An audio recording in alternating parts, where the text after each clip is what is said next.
बड़ी सी विला के शानदार रूम में 27 साल का आदमी, जिसका नंगा पेट बस नजर आ रहा था। पेट के शेप को ही देखकर पता चल रहा होता है वो अपने शरीर का पूरा ध्यान देता होगा।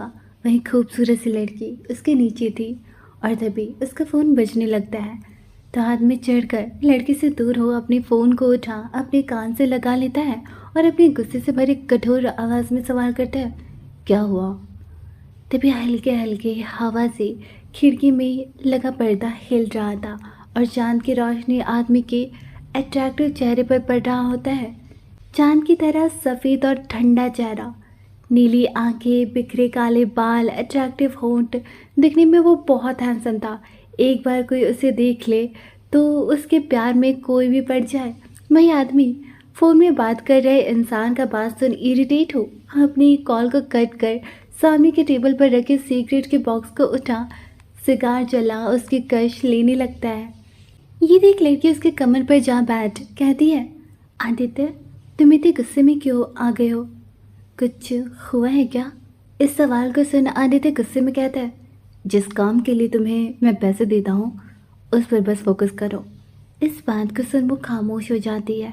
वहीं आदित्य अपनी सिगार की कस लेते हुए ही अपने मन में ही कहता है, तुम जो भी हो, बहुत जल्द मैं तुम्हें बर्बाद कर दूंगा। आधा रात पार हो चुका था। आदित्य लड़की से दूर हो जाता है।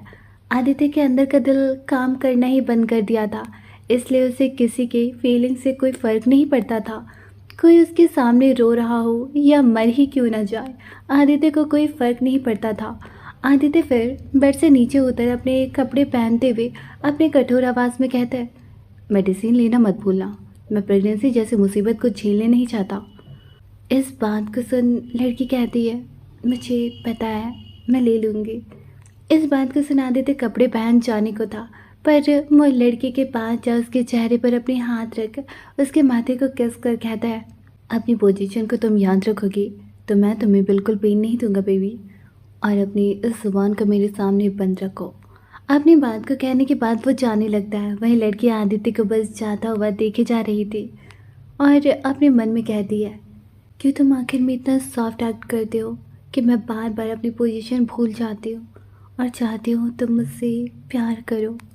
अपने मन में इतना कहने के बाद दरवाजे के लॉक होने का आवाज़ सुन लड़की बंद दरवाजे को देखती है, फिर बेड पर लेट जाती है। वहीं आदित्य विला से बाहर निकल अपनी कार के पास जाता है तो आदित्य का राइट हैंड उसके लिए कार का दरवाज़ा खोल देता है। आदित्य कार के अंदर जा बैठ जाता है। तभी आदित्य का राइट हैंड का डोर लॉक कर ड्राइविंग सीट पर जा बैठ कार स्टार्ट कर कहता है, बॉस, खुद तो आप मज़े कर रहे थे और मुझे इतनी रात को यहाँ बुला 3 घंटे से बाहर खड़ा रखे हैं। आदमी की बकवास को सुन आदित्य इरिटेट हो कहता है, फिलिक्स, अपना मुंह बंद रखो, नहीं तो मुंह चलाने लायक नहीं छोड़ूंगा। इस बात को सुन फिलिक्स हंसते हुए कहता है, बॉस, अगर आप मेरे साथ ऐसा किए तो मैं आपको अच्छी अच्छी खबर कैसे बताऊंगा? फिलिक्स के ड्रामा से इरिटेट हो आदित्य अपनी आंखों को बंद करते हुए कहता है, अगर काम के नहीं होती तो अभी ही जान ले लेता तुम्हारा। इस बात को सुन फिलिक्स हंसने लगता है। फिलिक्स बचपन से ही आदित्य के लिए काम करते आया है, इसलिए वो उसका राइट हैंड के साथ साथ दोस्त की तरह भी है, जो हमेशा स्टूपिड बातें आदित्य के सामने बोलता रहता है, पर तब तक ही जब तक आदित्य का मूड खराब ना हो। नहीं तो वो कितना काम का हो, आदित्य के गुस्से वाले मूड में वो उसके सामने जोक मारा तो शायद उसके बाद बिना आत्मा को शरीर ही बचा रह जाएगा उसका। कुछ वक्त के बाद कार सुनसान एरिया में बने आलीशान मेंशन के पास जा रुकता है, जो था तो बहुत आलीशान, पर आसपास के डरावने माहौल की वजह से वो भूतिया महल लग रहा था। तभी बाहर खड़ा गार्ड वहां आकर के दरवाज़ा खोल देता है तो आदित्य कार से बाहर निकल जाता है। वहीं वहां मौजूद गार्ड आदित्य को देख ग्रीट करते हैं। तभी फिलिक्स भी कार से बाहर निकल जाता है तो गार्ड उससे भी ग्रीट करते हैं। फिर आदित्य आगे जा रहा था और फिलिक्स उसके पीछे पीछे। दोनों मेंशन के अंदर आ जाते हैं। दोनों के अंदर आते ही वहां मौजूद आदित्य के सभी आदमी आदित्य को ग्रीट करते हैं, पर आदित्य उन सभी की तरफ अधिक ध्यान ना देते हुए फिलिक्स के साथ एक कमरे में आ जाता है, जहाँ एक खूबसूरत सी लड़की वाइट कोट पहने खड़ी थी और उसके सामने बेड पर एक जख्मी आदमी लेटा हुआ था, जिसके शरीर में बैंडेज किया हुआ था, साथ ही उसका शरीर बंधा हुआ था। आदित्य को देख लड़की वहां से जाने को थी, तभी आदित्य उसके हाथ को पकड़ उसे जाने से रोक कहता है, उफ देविका, इतनी जल्दी क्या है यहाँ से जाने की? इस बात को सुन देविका कहती है, मेरा काम हो गया है। तुमने इसे होश में लाने को कहा था, मैं ले आई। अब मुझे नहीं देखना यहाँ क्या होगा आगे क्या नहीं। इस बात पर आदित्य उस आदमी के पास देविका को ले जाता है तो देविका घबरा जाती है। वही आदमी भी तभी आदित्य ऑपरेशन में इस्तेमाल होने वाला नाइफ जैसा इक्विपमेंट उठा देविका के हाथ में दे उस आदमी की तरफ अपने क्रूर मुस्कान के साथ अपनी कोल्ड आवाज़ में कहता है, किसने तुम्हें यहाँ भेजा है? इस सवाल को सुन वो कुछ जवाब नहीं दे रहा था तो आदित्य अपने कठोर आवाज़ में कहता है, देविका, मैं चाहता हूँ तुम इसका किडनी निकाल दो, वो भी बिना बेहोश किए। ये सुना आदमी और देविका दोनों घबरा जाते हैं। वही घबराहट देख आदित्य के होठों पर कृपी मुस्कान छा जाता है। वही फेलिक्स बस देख रहा था और उसे बस देविका के लिए थोड़ा बुरा लग रहा होता है। वही देविका के हाथ जम गए थे तो आदित्य उसके कानों के करीब जा अपनी खोल धीमी आवाज़ में कहता है, डू एज आई सी। इस बात को सुन देविका घबराते हुए अपनी हाथ को उस जगह पर ले जा आगे कुछ करती कि आदमी घबरा कर कहता है, मुझे मिस्टर राठौर ने भेजा है। इस बात को सुन देविका झट से अपने हाथ को पीछे करने वाली थी पर आदित्य उसके हाथ को पकड़ वो इक्विपमेंट उसके पेट के अंदर घुसा देता है और खून के छिटके देविका के चेहरे और शरीर पर पड़ जाता है। वहीं आदमी दर्द से चीख पड़ता है। तभी आदित्य हंसने लगता है। वहीं आदमी चीख रहा होता है तो आदित्य के चेहरे का भाव बदल जाता है। फिर वो देविका के हाथ को छोड़ अपने कोल्ड आवाज़ में बिना कोई एक्सप्रेशन के साथ कहता है, मुझे इसके शरीर का हर एक ऑर्गन इसके शरीर से बाहर देखना है। आदित्य के ऑर्डर को सुन आदमी डर से कांपने लगता है। वहीं देविका घबरा चुकी थी, उसकी आंखों से आंसू आने लगता है और उसका शरीर ठंडा पड़ जाता है जिस कारण वो ज़मीन पर बैठ जाती है। तभी आदित्य अपने घुटने के बल बैठ अपने हाथ को आगे बढ़ा, देविका के चिन पर अपने 2 उंगलियों को ले जा उसके चेहरे को ऊपर कर अपनी कठोर आवाज़ में कहता है, देविका, मैं तुम्हारे आंसू देखने के लिए यहाँ नहीं हूँ, जो कहा है जल्दी करो। इस बात पर देविका रोते हुए कहती है, क्यों कर रहे हो तुम मेरे साथ ऐसा? मैं बस सिंपल लाइफ जीना चाहती हूँ। इस बात पर आदित्य उसके आंखों से बहते आंसू को पूछते हुए कहता है, तुम्हारे डैड की वजह से तुम कभी सिंपल लाइफ नहीं जी सकती हो। अगर खुद को और अपनी बहन को प्रोटेक्ट करना है तो तुम्हें ये सब करना होगा। तुम्हारे डैड की वजह से मैं तुम्हें प्रोटेक्ट करते आया हूँ, फिर ज़िंदगी भर मैं तुम्हारे साथ नहीं रहूँगा तुम्हें प्रोटेक्ट करने के लिए। इतना कह देविका से दूर होते हुए कहता है, मेरे पास ज़्यादा वक्त नहीं है। इस बात को सुन देविका के हाथ पास्ट में जो कुछ हुआ था वो सब याद कर अपने आंसू पोंछ आदित्य जैसा कहा था वैसा करने लगती है। जिंदा आदमी की चीख कुछ वक्त के बाद रुक जाती है। वहीं देविका के हाथ भी कुछ वक्त के बाद रुक जाता है और आगे बस खून नजर आता है, साथ ही उसके शरीर का ऑर्गन। ये सब देख आदित्य वहाँ से जाने लगता है। फेलिक्स भी वहाँ से आदित्य के पीछे जाने को था पर देविका का हालत देख वो रुक जाता है। वहीं आदित्य के जाते ही देविका जब अपने सामने का नज़ारा देखती है तो डॉक्टर होने के बावजूद और खुद उसने ये सब किया है ये देख वो ज़मीन पर बैठ रोने लगती है। वहीं फेलिक्स देविका के पास आ उसके बालों को सहलाते हुए कहता है, देखो तुम्हें रोने की ज़रूरत नहीं है। बॉस थोड़ी सनकी है पर तुम्हें पता है ना, वो बस चाहते हैं तुम इंडिपेंडेंट बन जाओ और ख़ुद को प्रोटेक्ट कर सको। अगर तुम ऐसे ही कमज़ोर बनी रही तो बॉस तुम दोनों बहन के लिए आगे कुछ नहीं कर पाएंगे।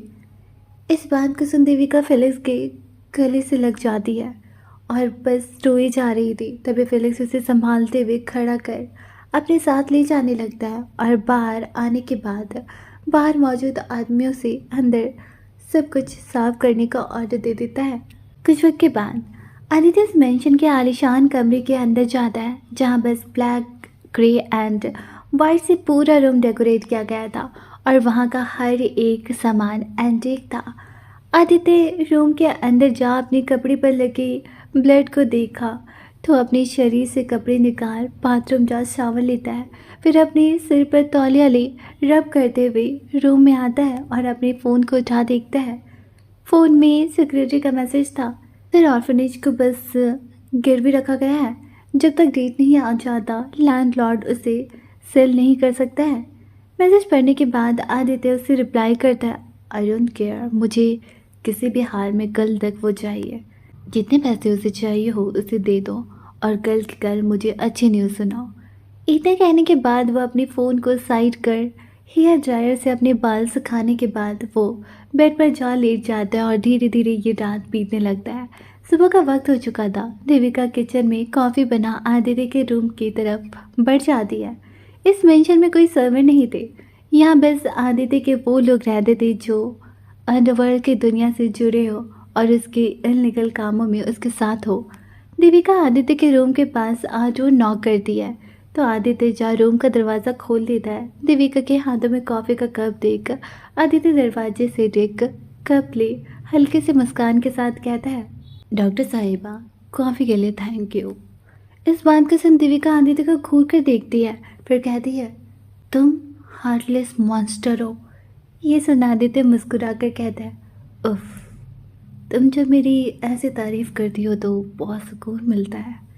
तभी फिलिक्स वहाँ आ जाता है। वहीं आदित्य दरवाजे में टिका कॉफ़ी पीते हुए फिलिक्स की तरफ देखता है।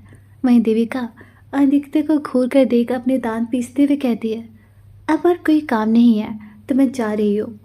इतना कह मुड़ जाने लगती है। तभी अपनी आवाज़ को थोड़ा ऊंचा करते हुए आदित्य कहता है, डॉक्टर साहिबा अगर फिर कभी मेरे लिए कॉफ़ी बनाओ तो ब्लैक कॉफ़ी बनाना। आदित्य की बातों को सुन देविका के कदम रुक जाते हैं और वो मुड़ आदित्य की तरफ गुस्से में देखती है, फिर अपने दांत पीसते हुए कहती है, जो दिया शांति से पियो। इतना कह वो वहाँ से वापस जाने लगती है। देविका के जाने के बाद फिलिक्स कहते हैं, बॉस क्या आप देविका को पसंद करते हैं? इस सवाल पर आदित्य अपने रूम जाते हुए कहता है, नहीं। जवाब सुन फिलिक्स फिर सवाल करता है, तो आप उसके रुखे बर्ताव पर भी कभी गुस्सा क्यों नहीं करते हैं?